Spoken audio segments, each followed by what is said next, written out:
afraid a day early or a day late. Exactly.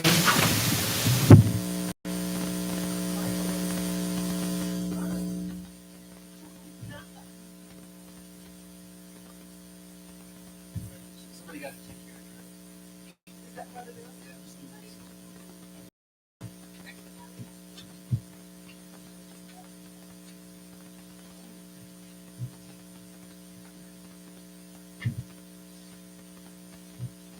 After the days I don't want to get out of bed, my wife doesn't even cook.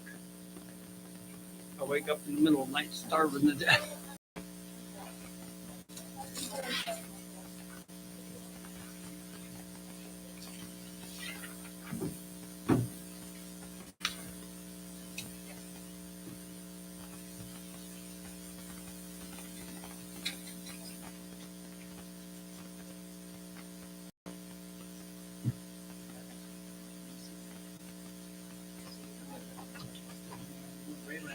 Oh, yes. There was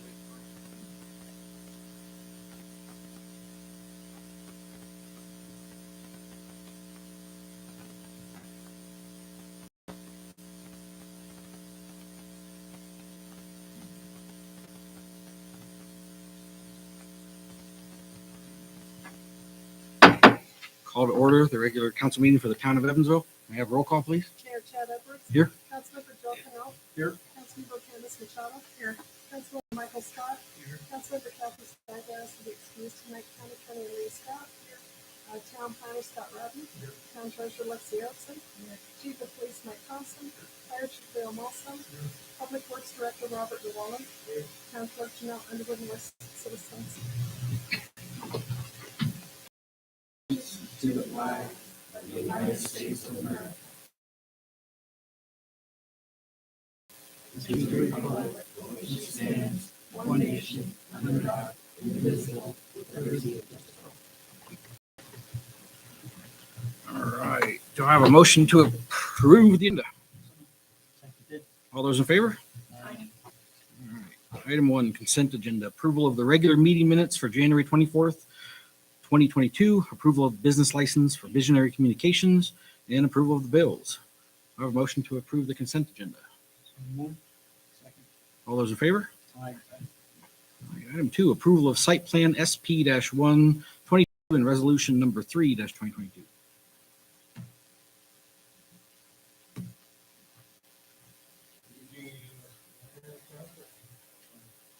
So tonight, South Center, owner of lot 3, LNL elevation number 3. Submitted site plan constructed housing structures, approximately 563 square foot. This is for temporary housing for clients, assisted playground, high, primary structure there. The whole area is commercial, surrounded by city limits on both sides, so this use is going to allow use for an accessory structure, a little bit different than but this is to help with the domestic use folks. It's strictly going to be mom and maybe children. So you're not going to see parties or something. But that's kind of what they told us that primarily what they're focused on over there. Notifications were sent out. That's in January. No comments received that from utility providers, staff members. Some members were to do have some comments. Those comments were taken care of on site. And then obviously at the end of the make sure they do everything for this building. Did you have any questions? Is there anybody here? We have some people if you have any questions about exactly what we're doing. We met with them a while back ago. So seems like it should work out fine, but I guess we may get from an issue here soon. The recommendation of staff working on the planning zone, sorry,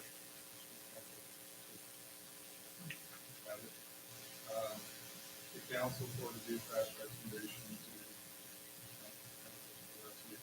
approve the site plan for short-term housing structures, an associated playground and parking area, special use primary business on lot 3, development condition number 3. Subject to the following conditions that the owner required building permits, complies with all federal code inspection requirements and state and federal regulations. And then 2, requires the issuance of certificates of occupancy. All requirements shall be completed to the satisfaction of the town planner, town engineer, public works director, fire inspector, and police.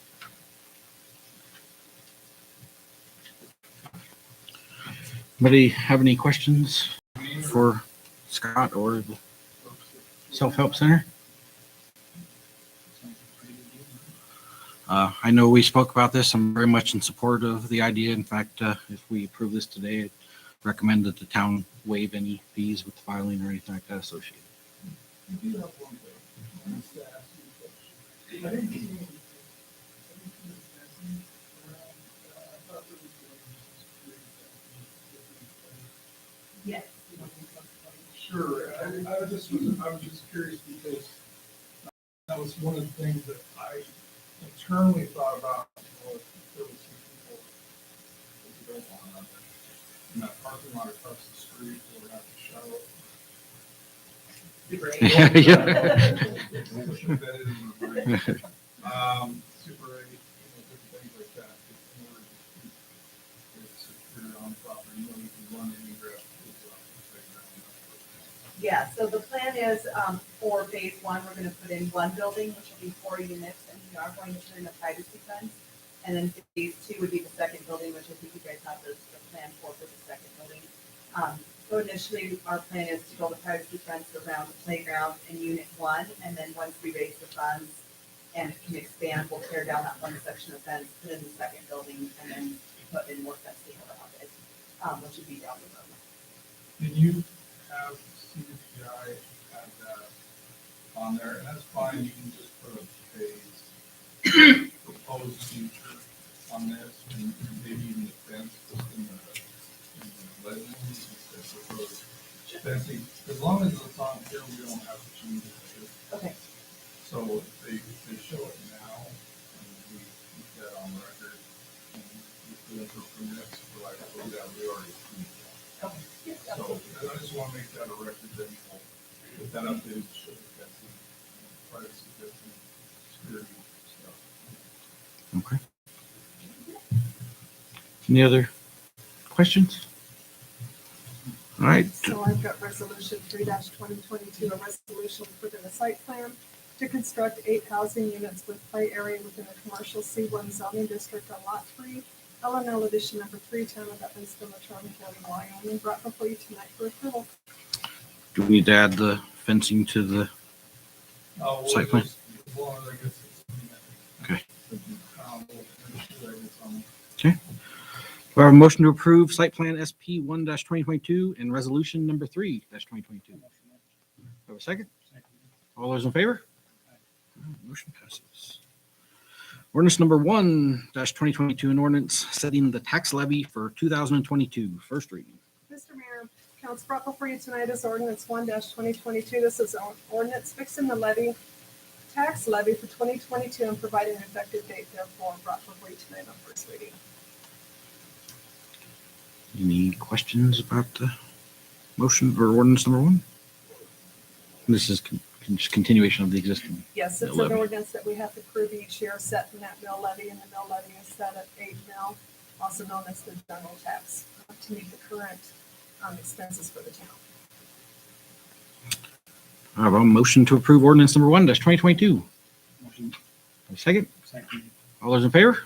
All right. Item 4, we'll bring up Assistant Cornett, and he'll give us a little input about the fire department internship program. Just a little bit of background to this.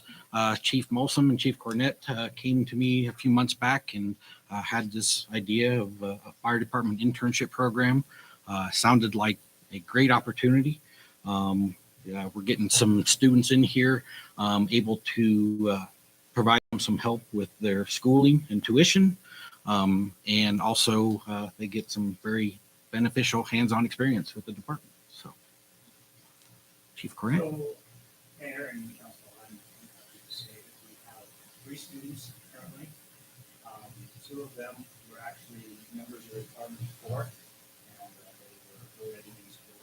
So put them into the program, and they started January 18th. And on the 9th of February, we brought on our 3rd student who was brand new to our department. This is his 2nd year in the fire science program. We got him on and started so that to say we have 3. Each one of them is volunteering to cover a shift. So that puts our staffing to 3 members per shift. So it puts us to a full staffing. Do you guys have any questions on it or how the program works? We have to pay insurance on them, correct? You don't? As long as they're here? No, it would be the same insurance that we're paying on volunteers and part-time workers. Any other questions, Chief? Say students, are you guys focusing on just science students at college, or is it other students? The main goal, yes, is to have our science students, ones that have already gotten their firefighter 1 or working towards their firefighter 1. One of them is already working as his firefighter 1, is going to come into the program next year. So he's working on his prerequisites this semester. The other 2 are still working on their fire supplies. With the intention of going into the program.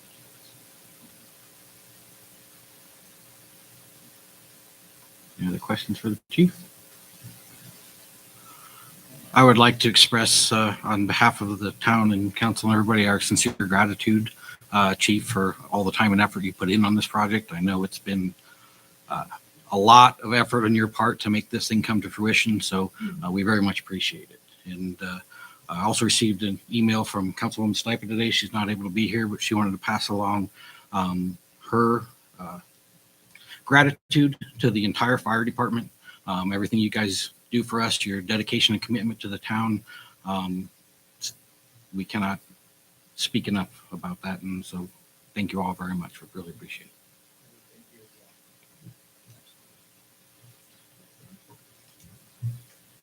All right. Item 5, public comments. Have any public comments this evening? Yes, ma'am. Mayor, Council, I'm Erica Love, Commerce, and I'm here tonight because there are 2 ribbon cuttings going on in your community in the next couple of days that we really wanted to get in front of you. First one is going to be Renewal by Anderson. They're at 6647 Wildcat Road. That's 2 o'clock on Wednesday. They're celebrating well, it's not a brand new building. They've been in it for, 4 or 5 months now, if I remember right, but they're finally able to celebrate. So you guys as a council and then also the community, if you guys want to get to that, we'd certainly love to have you. And then the Travel Centers of America, TA Trucking, right behind there's not the Ghost Town, I'm sorry, at 6. That is a week from Wednesday on the 23rd at 11 a.m. Their official address is 7176 Nugget. And we would love to see you guys there if you're interested. We also have a business after hours, the 25th, a post-legislative luncheon, and a whole bunch of other stuff coming up on the horizon. And we appreciate our partnership with you. Can I approach the bench? Absolutely. He's gonna see on the scribble. Oh, thank you. And then I have extras for you guys if any of you want. Yeah. There you go.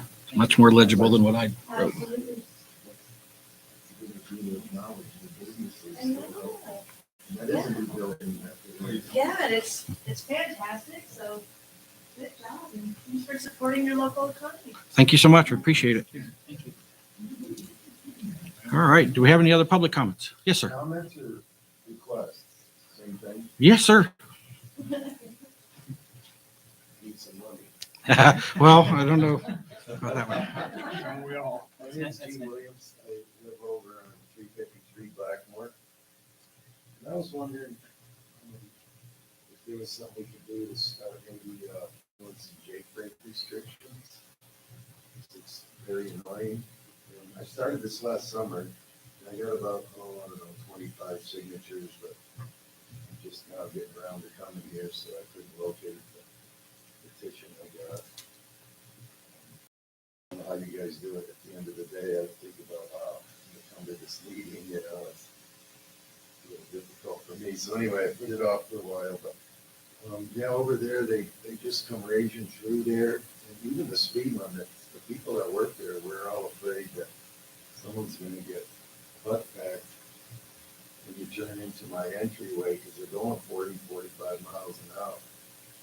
And then they think when we put our signal on, as we're heading north to turn into my entryway, they think we're turning in another 100 feet at Yellowstone. So they think they have more time before they have to start slowing down. So I was wondering what they would think about putting some of those signs up. Thoughts, suggestions? I put one up, I shouldn't have, because then I noticed it was gone, but I put no break, break, please, and I even offered to buy that one company pizzas every month, but that just made it worse. Now they even have the Jake brake when they're accelerating down by my house, and it's like 70 feet from the road. It's like a machine gun going off. It's irritating, especially when you've asked them nicely and all that. So is a particular company?